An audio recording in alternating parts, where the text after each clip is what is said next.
have presentation from ZEASN about their ecosystem. You hear me talk about how Web3 is going to enable a lot of things. So after this, we're going to have a little chat. Essentially, this is a quite relaxed environment where we'll discuss a number of interesting topics, and we want to make it really interactive. All right, so please feel free to stop us anytime. Challenge with any questions, and I hope this is a really like a big dialogue.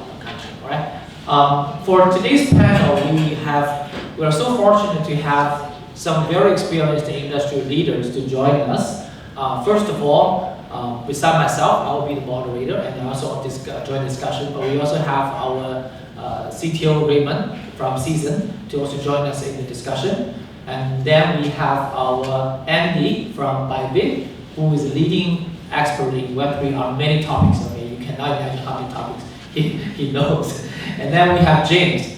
James is from Alibaba Cloud Innovation.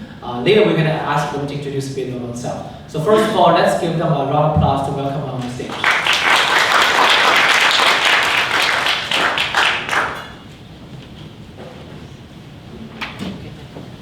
Okay, yeah, let's just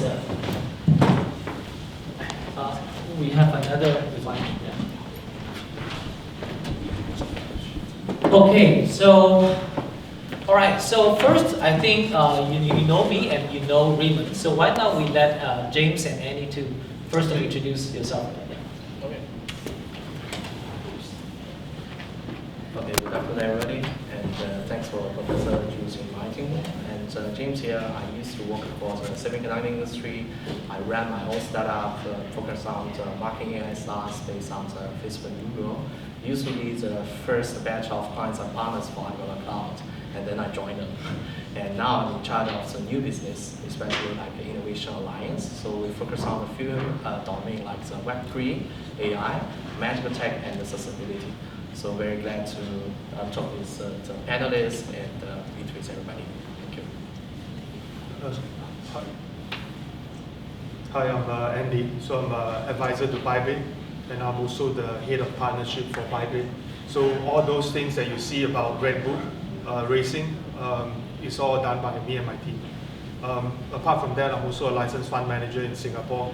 I make a lot of different investments into the Web3 space. I was formerly the advisory board member to Hyundai blockchain. I'm also very active in sharing my knowledge with different schools. I hold a PhD in productivity science. So apart from that, I often travel around the world to give different consultations to different government. So just 2 months ago, I just came back from Turkey, and the journey goes on. So this is who I am. Thank you. Great. So you're just back from Turkey. Okay, great. So yeah. So Andy is our regular guest on the panel, and I recommend you to really follow his Twitter, and he got lots of nice articles on different topics of Web3. And James is a regular sponsor for many of our events. Thank you very much. Thank you for actually the beer today is sponsored by Alibaba Cloud. Okay. All right. So today's panel, I think we have the panel title here is Reimagining this media and content ecosystem. But essentially, we're going to have a loosely connected set of topics ranging from tokenomics design, right, to user growth, acquisition, as well as how to incentivize different components in the ecosystem. All right, so at today's panel, it's meant to be bilingual, right? So if you are comfortable asking questions in Mandarin Chinese, then feel free to do so. I think we can all speak Chinese, right, Andy? Yes. Okay. So let's start the first topic. The first one is actually on tokenomic design. All right, so let's talk about how can blockchain and tokenomics reshape so-called the traditional media and content distribution model, right? I mean, we can, use examples that we know, right? For example, for ZEASN, you can use a ZEASN contest. But, essentially, is from your perspective, what do you think that blockchain and tokenomics can reshape our traditional content ecosystem, right? Oh, sorry. It's okay to use Chinese. Don't worry. OK， 真的。我刚刚在看我们那个 topic 啊，就是稍等。哎，我那个是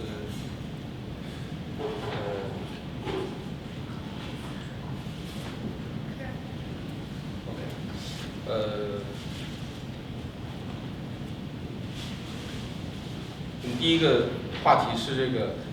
第一个话题是我们确实有双语版。第一个就是从你的角度或者你的 experience，区块链跟这个代币经济设计如何能够改变我们传统内容或者说整个媒体的生态 ？OK， 首先呢，就是这里面涉及到一个我认为是相对复杂的一个金融体系啊，因为原来的，尤其是像我们这种做平台的这个公司，上面会产生很多的交易，原本的交易呢都发生很多小的交易。其实像现在是像我们自己做了一个收银台系统，然后我们后面有一个合作伙伴，一个 partner 是做这种支付，还有 license 跟 bank 之间的这种合作关系。涉及到很多小额支付，因为有些应用、有些开发者并没有在 PV 端完成收费和支付的能力，所以志向需要提供这样的 payment SDK 给到他们。但是因为这里面有银行的结算等等一系列复杂的这种关系，所以中间涉及到很多的费率的问题。甚至我们在设计的时候，我们会要求开发者，你不能有产生非常小额的这种支付，因为特别小的支付，你会发现你收来的钱都不够付那个银行的这个费率，这是一个非常典型的明显的问题。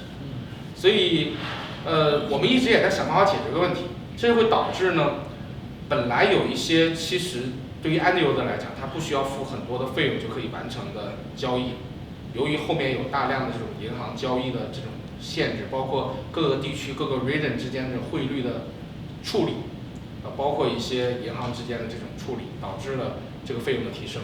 所以我认为，首先代币在这方面应该能解决一个很大的问题，解决外汇之间的交易，然后小额的支付，然后汇率费用的这种降低，这是一个很重要的手段。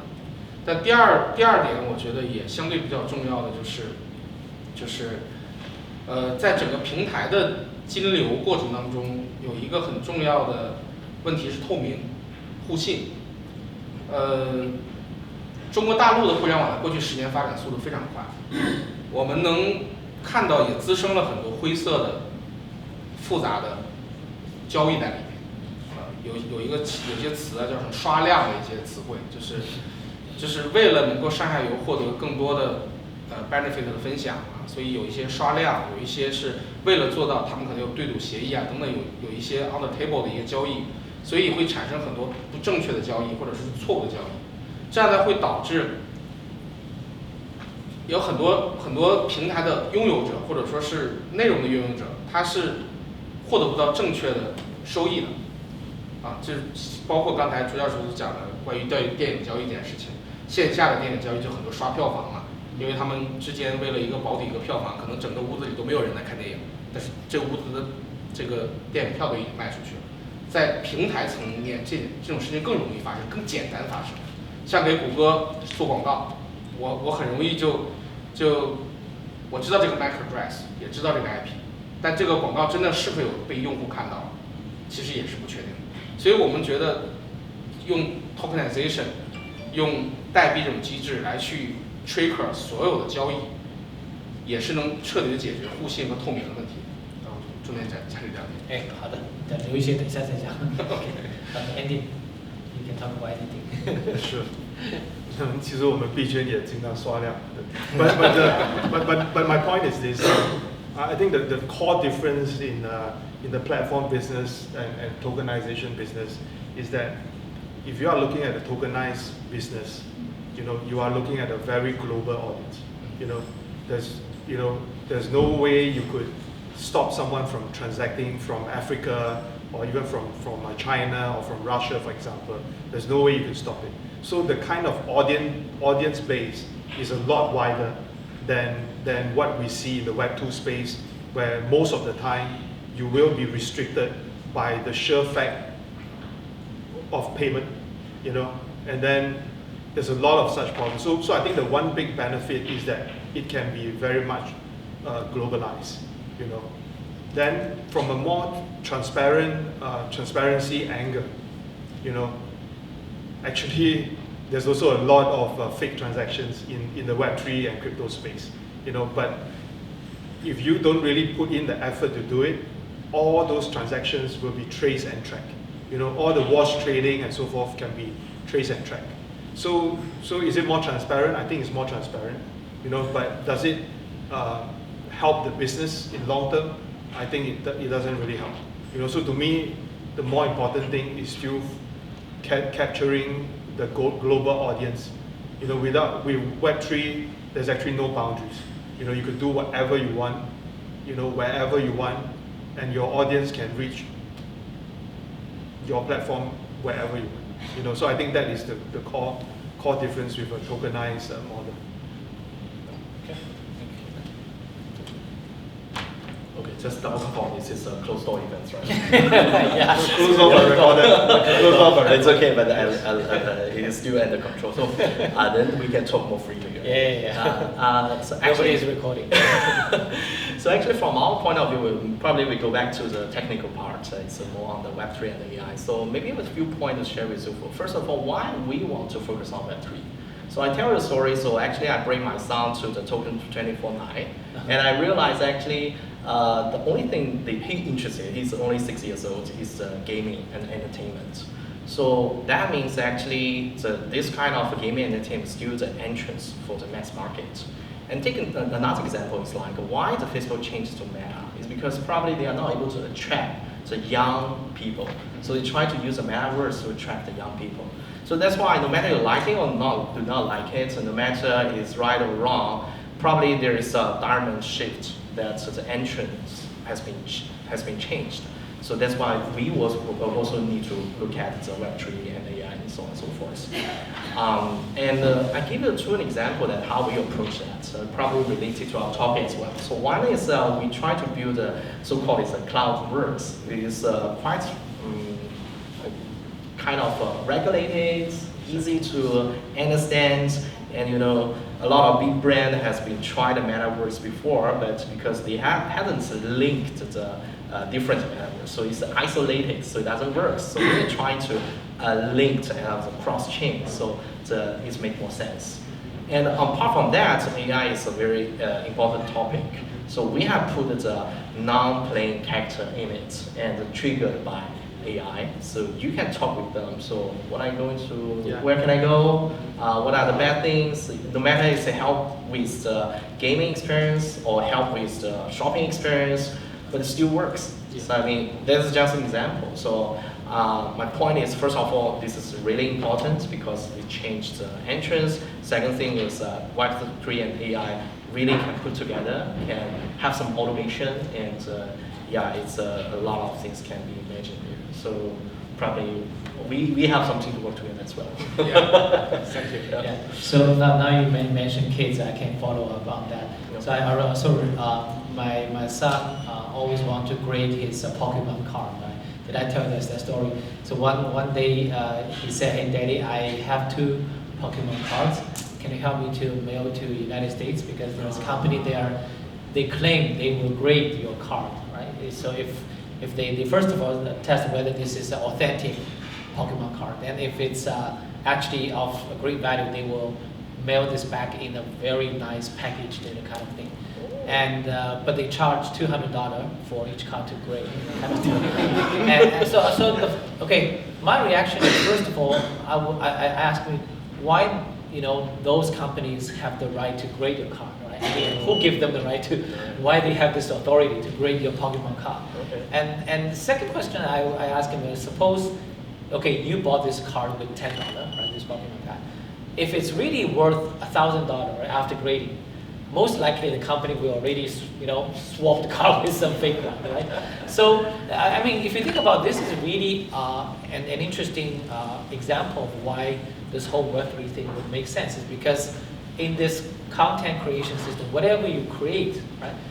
If this is claimed to be of limited edition, let's suppose, right, or rarity edition, and nobody nowadays have really a way to guarantee that if it is limited 100, let's say some nice jewelry or some shoes is a one limited edition, is really only has 100 copies, for example, right? You can just easily modify a database and you can double. And then secondly is, if the game ends, for example, right? If the system ends, then all your, whatever is collectible, whether it's a skin or weapon, whatever, will disappear.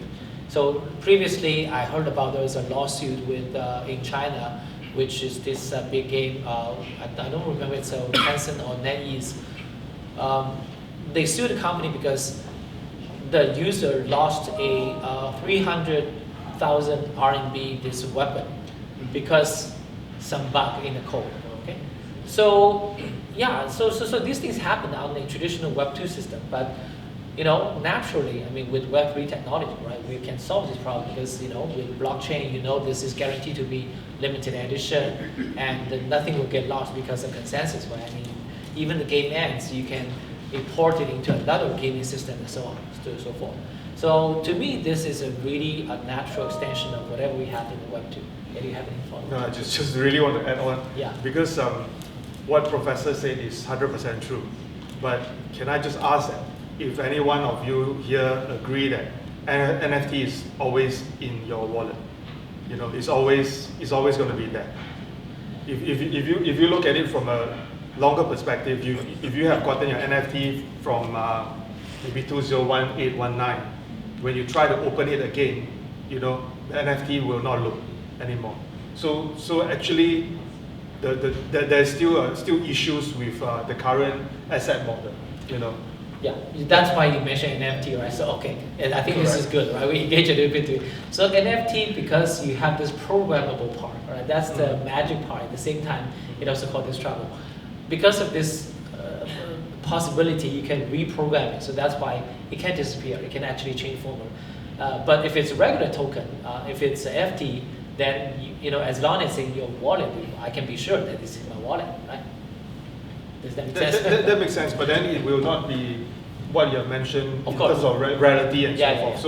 So it's just a word of caution, Yeah. There's a lot of I think the devil is in the detail, Yes. Because if you know the detail enough, you will understand that there's always two sides to that whole story, and that could also make you become more aware and wary of some of these things that are going on. Whether it's going to be a FT or whether it's going to be an NFT, that is always going to happen, Because I have common friends who have gaming asset as well, They also got tricked. They all thought that, oh, this asset is going to be on ERC20, for example, But then the same asset can be replicated on another chain, And then it looks exactly the same, but it's never going to work if it's on another chain, But then all this kind of different chain, different protocol and so forth is still not something that is embedded in a lot of retail investor or gamers' mind. Whether the younger guys are going to understand this, they won't know. They only know that I like to play the game. If I need a skin, I will call my dad to buy it for me, and that's about it, right? But in order to do this, you really need to understand the different chain, and the barrier of entry is actually a little bit higher than what Web2 is trying to do. So this is again a word of caution. Yeah. Very, very precious tips. Okay. Yeah. Okay. So, any question from the audience before we move on to the second question? Anything related to this question? Okay. Yeah. Yeah. Very nice audience. So basically, I'm a co-founder. We're not co-founder right now. We are doing gamification, NFT, gift cards, and we are looking at emerging markets, probably tier 2, tier 3 cities.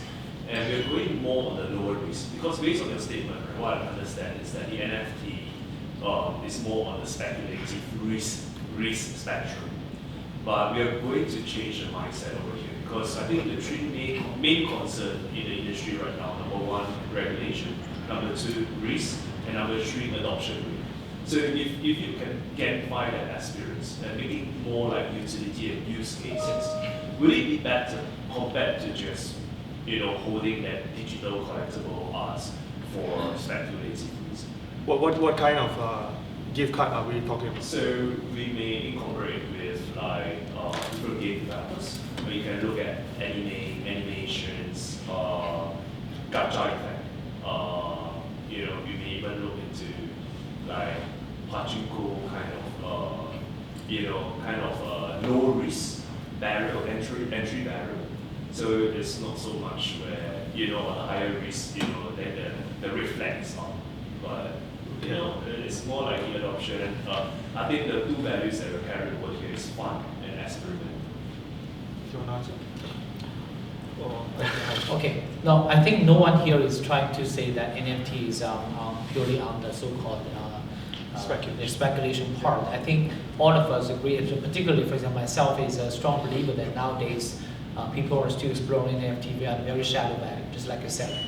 The part that NFT is a programmable means that it can evolve over lifetime and actually change according to many circumstances. This is exactly, in the future, we're going to work with many artists here, for example, to create NFTs that will be a dynamic art form. I mean, a lot of things you're saying definitely echo. I think what previously we shared, and also what Andy's point is that it's not so immediate or automatic that anything on chain is guaranteed, you know, to be so-called authentic or like value guaranteed, right? You still need to be very careful because with an uneducated eye, you might think, oh, this is something, because it's a blockchain, everything must be true.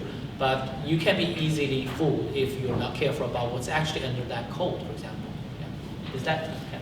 Yeah, I also want to answer to your question in a slightly different angle, from a more commercial angle. Yeah. So if you look at what Bybit is doing with Red Book, you know, we have launched 3 different NFT in the span of last 3 months. You know, we did very well, to be very honest. You can Google online, Google Bybit, Oracle Red Bull Racing, you can see the results. The reason why it's selling very well, you know, I dare say is because of the partners that we collaborate with. You know, we collaborate with the biggest artists, strongest generative artists. They have their own set of community, you know, and then that is actually the king. That is actually the core gist of it. If you are going to do a business from that angle, if you can find that kind of collaborator, I think yes, you should do it. If not, my humble opinion is NFT, gift card, gamification is not actually too exciting, very honest. So without knowing the details, I still think that the core thing that you need to solve is to find good partners. You know, if you have good partners, your gamification will work a lot better because the returns in terms of the prizes will be more attractive, right? And then if you are just purely looking at the fact of using NFT as a technology to draw more people in, I think that might not work. You know, really might not work. You know. Yeah, thank you. James, you want to add on something? Sorry, maybe we can add on from the technical part. That's good. So put it in a way like you can treat, we normally treat like Web3 is like a technical tools, right?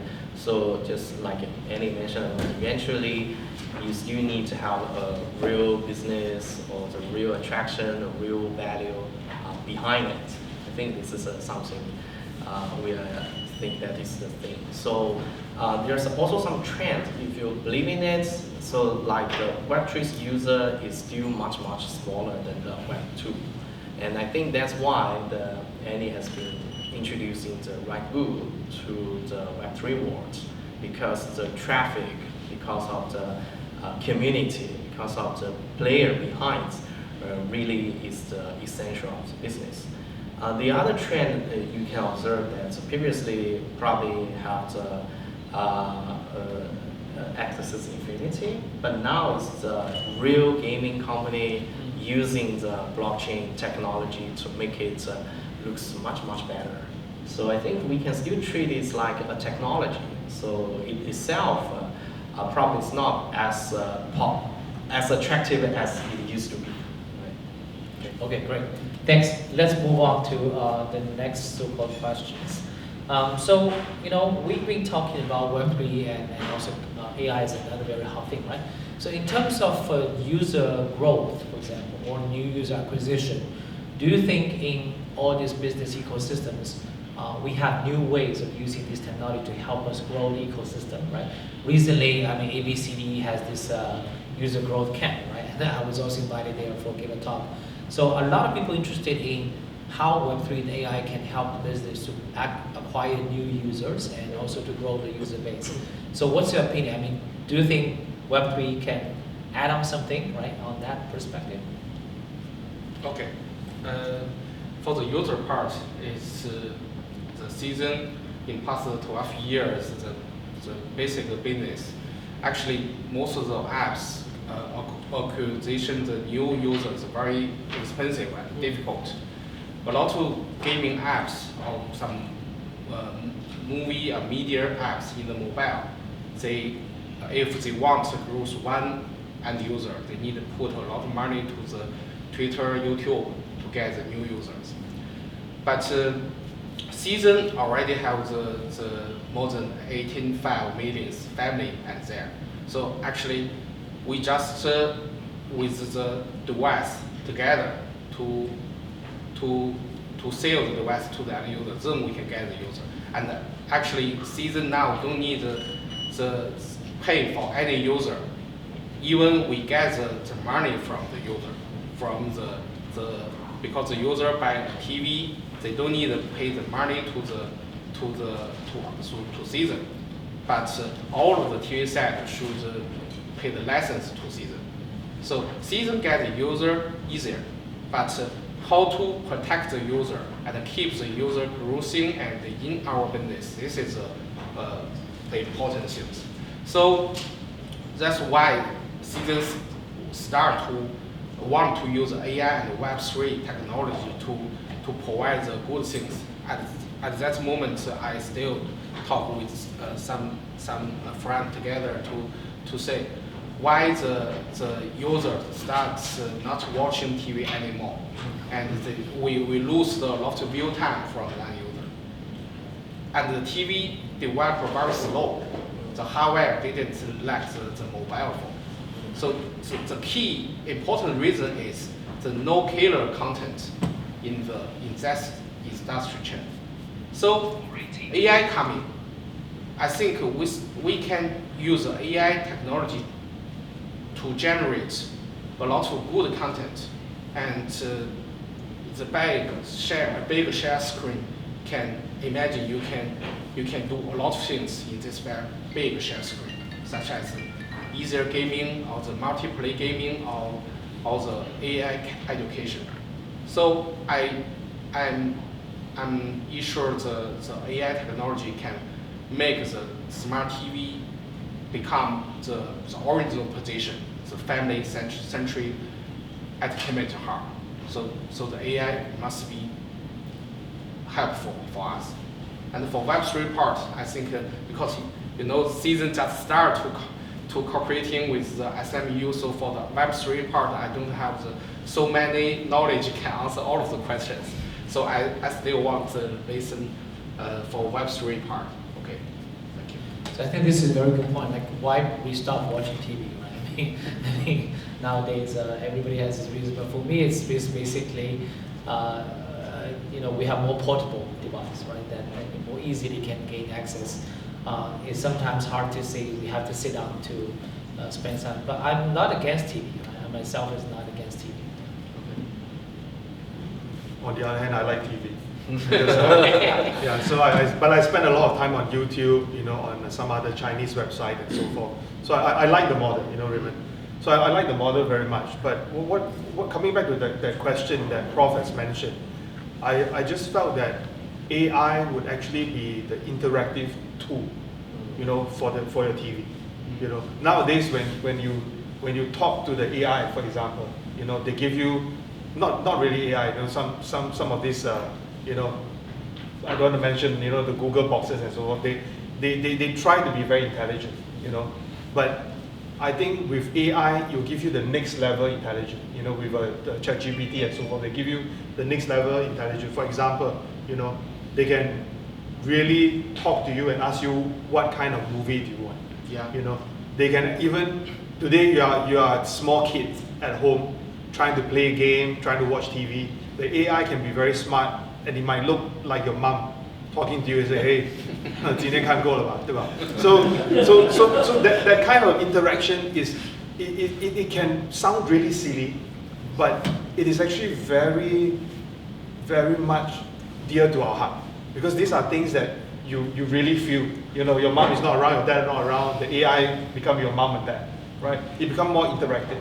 You know, then coming back to the blockchain element is that because a lot of this AI, you can't really trust them, right? So we could kind of use blockchain as a control tool, right? To control some of this content, control some of the speeches and so forth. And then last but not least, when we talk about Web3, you talk about cryptocurrency, there's actually a lot of different ways where platforms can monetize, you know. And if you believe in the creators economy, you allow users to create content from their experience, or even create content using a specific AI. This means that your station would have a lot newer content. Yeah. You can have anime, you can have real soap opera, you can have a lot of different kind of content. It's going to be a win-win situation. Yeah. You know, for both the platform, TV platform, the blockchain platform, or the AI platform. So that's my humble opinion. Yeah, thanks.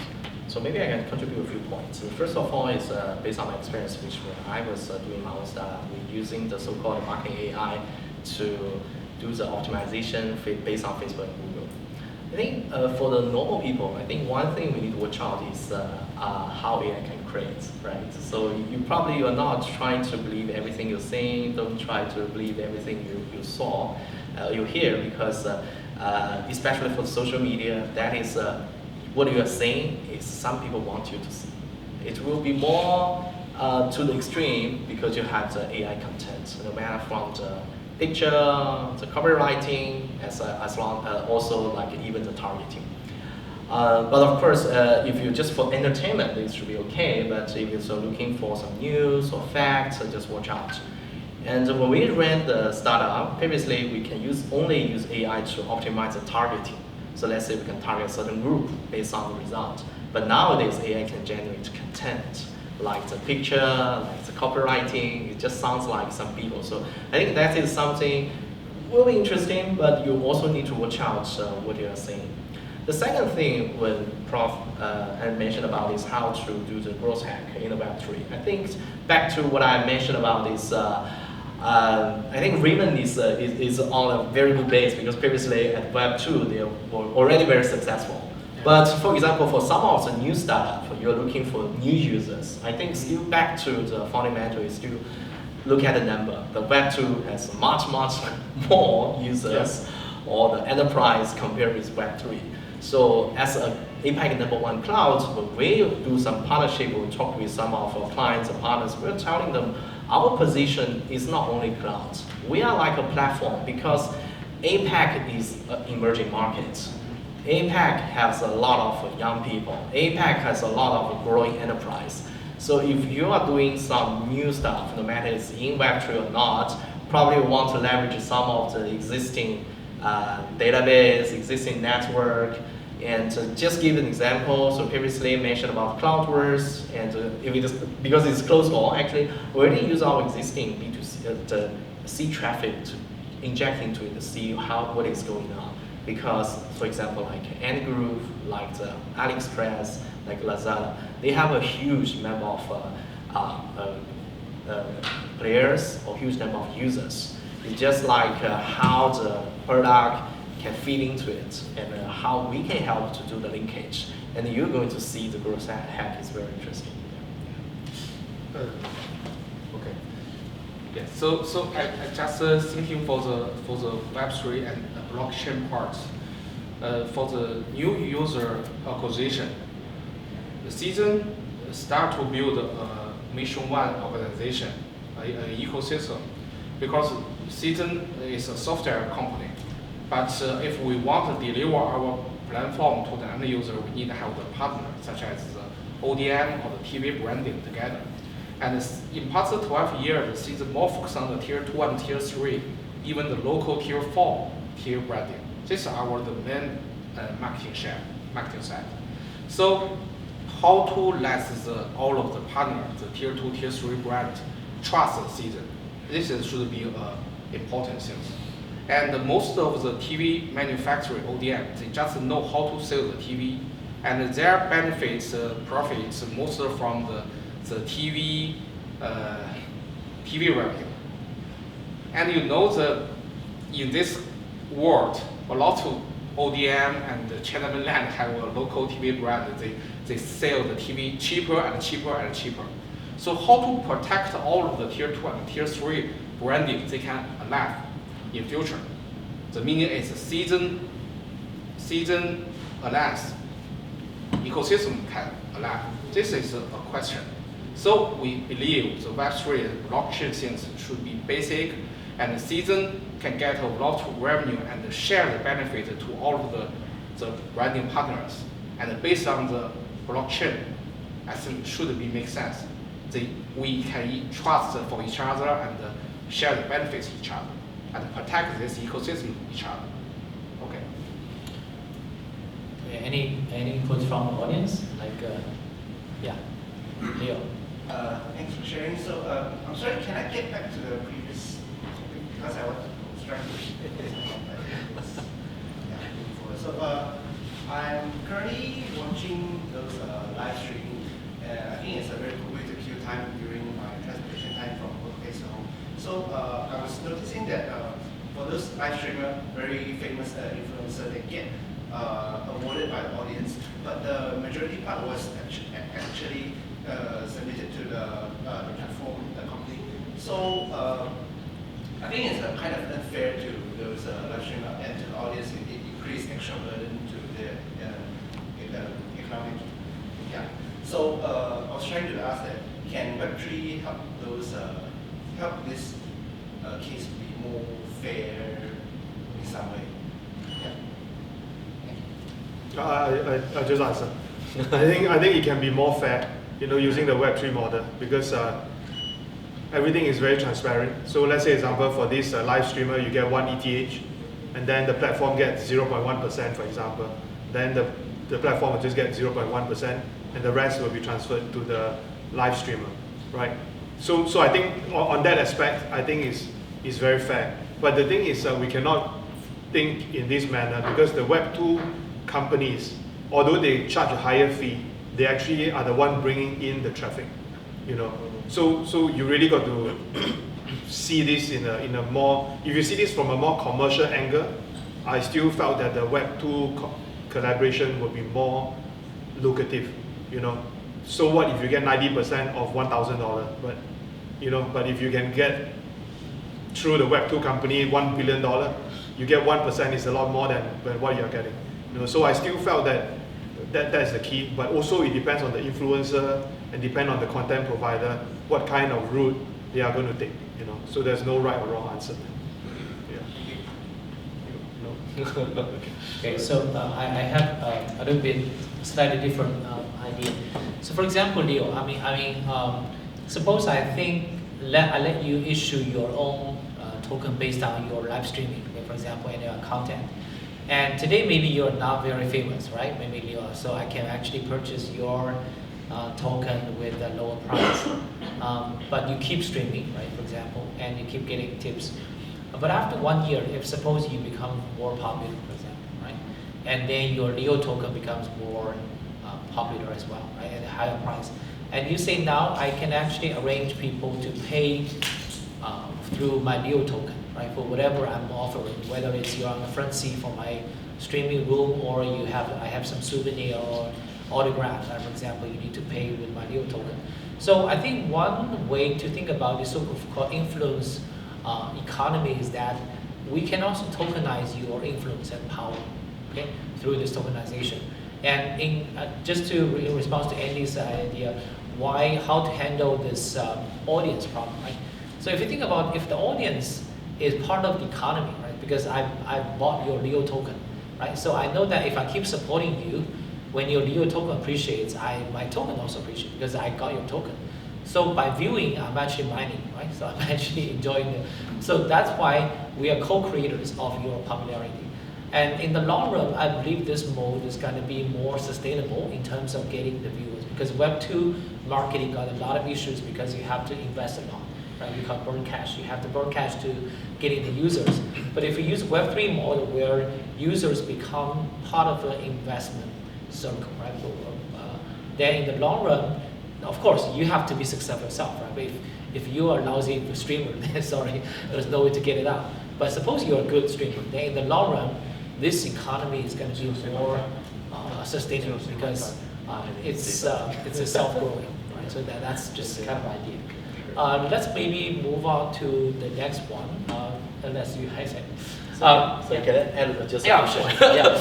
Because it's talking too much about Web2 and Web3. Probably, I think it's, for my own opinion, I think it's a more balanced way, especially for the entrepreneur or startup. Probably you can do we call it the Web 2.5 way, right? Because we are like that, because we are in the Web 2 company where we work on the Web 3. So probably how we can approach it with is more like 2.5. So what you're thinking is, on one hand, how you leverage on the existing infrastructure, existing database, existing users to grow yourself. On the other hand, how you can get it still regulated, but you can be more Web3. I think that's a balance. I think that is a more kind of a smarter approach. Yeah. Okay, for the sake of a beer, let's just say that. Okay.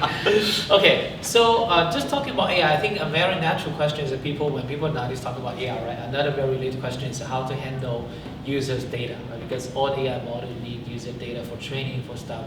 So in your ecosystem or with your background experience, how do you think about this question of users' AI versus data privacy or pirate content, right? There's a privacy issues in the ecosystem. Would you see that will be a big obstacle in the future for people to adopt Web3 and AI? Maybe James. From my own opinion, so one thing is recently the generative AI is very popular. So people tend to put some information in when we talk. So of course, potentially you have a kind of data leakage risk if you put everything in when you chat with generative AI. But normally in technical, you can handle it in two ways. One is, for example, you're not using the public version. You can put it like still in the cloud, but it's more like yourself. It's a private deployment, right? And if, for example, for other like more stringent requirements like the insurance, like the banking, probably they can still want to leverage on the AI to improve the productivity, to have a better use of their data. How we do it is normally we have a private or even on-prem setup to deploy the AI, no matter what kind of big model it is. So it is like you have if you don't watch out what you're doing, just any mention about no matter what kind of technology you're being offering, you still need to do your own work to make sure that you do the right way. But my answer is still doable, but you need to watch out what kind of information you're providing. I think that there's always a potential risk involved in terms of data leakage, but it really depends on what kind of data we are talking about. You should not be putting your password and some of my friends will say that this is my existing password and my email address. Please generate a new password for me. If you do this kind of prompt, you are kind of silly, right? Are you serious? There are really people who is like this. The really younger people who are really innovative. They would think in that manner. If you are going to do that, of course, sooner or later you'll get into trouble, right? If you are doing it in a very logical way, even if you put your bank account there, that's fine. Even if you put your thesis there, just to try and proofread, is also fine. But of course, this is with the context that you are willing to kind of sacrifice some of this data in return of better data or better content.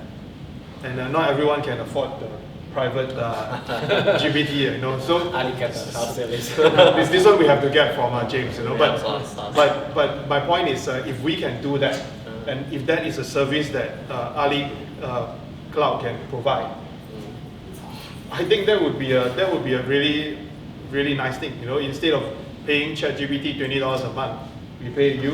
You give us a private ChatGPT Alibaba equivalent. I think I'll be very happy to pay, honestly. You know, so that's my 2 cents worth. Okay. Because we collect a lot of data, but we also need to have architecture design to protect the personal data, because we provide a lot of service for the Europe. We need to follow the GDPR, and all of the different regions have the personal data legal. We need to follow up. So for this part, the first we need to design a basic logic. All of the data we collect. Before that, need the end user to accept the term of use. What kind of data we will collect in our database, and how to use the data. So this should all of the lawyer and the legal things should do in the before. And the second, for the technology part, we can't address for any personal data. The meaning is all of data in our the black box. We need to mix all of them, and before we do the data analysis, we already mix all of them. Even the personalized training and the AI training, everything. We only know this is a scope of how to say, it generated data is not a personal data. So if we follow up like this, then we will never touch the personal data. The second is for the how to say, you know, the streaming data is also dangerous. So actually, a lot of we also follow the DRM part. So in our the OS part, we need to have a lot of DRM technology based on the streaming. Even a lot of content service providers, they will see you can't do some screenshots, snapshot the screen, and you can't catch up all of the streaming data, something like this. So the data protection is very important in our platform. But for future, you know, how to use the blockchain to let the data protection more better. I think this should be, we also need to have further discussion. And I'm looking for, I think the Web3 and AI can have the more good protect for the personal data. Okay, thank you. So talking about ChatGPT, one day I logged into my ChatGPT and I saw one question, not by me. The question is how to convince my daddy to let me play game tonight. so and I saw the reply, right? So then you can expect what happens, right? It was my son. So I hope you are not using GPT that way, right? So protect your privacy while using GPT. Just a quick survey, how many of you are using GPT, let's say, at least once a week? Anybody? At least once a week? Oh, quite a lot, okay. So we are actually dealing with in real life already, right? I mean, how to leverage these tools without violating our own privacy. I think, oh wow, we are just right on time. So thank you again for the nice panel. And I think, you know, it's a very open direction, right? This Web3 AI application in the content and media system. I think ZEASN is at the very frontier of this with almost 100 million users out there already. So we look forward to a very fruitful collaboration and more things to share with you maybe in the future. Thank you. Thank you.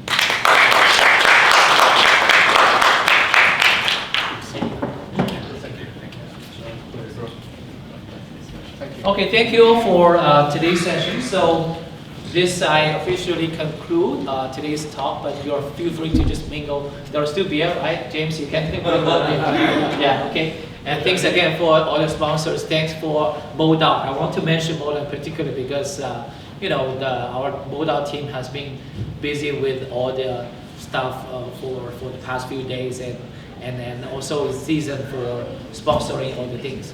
And again, thank you for all my friends, right, who come here to support. Yeah, thank you. Yeah.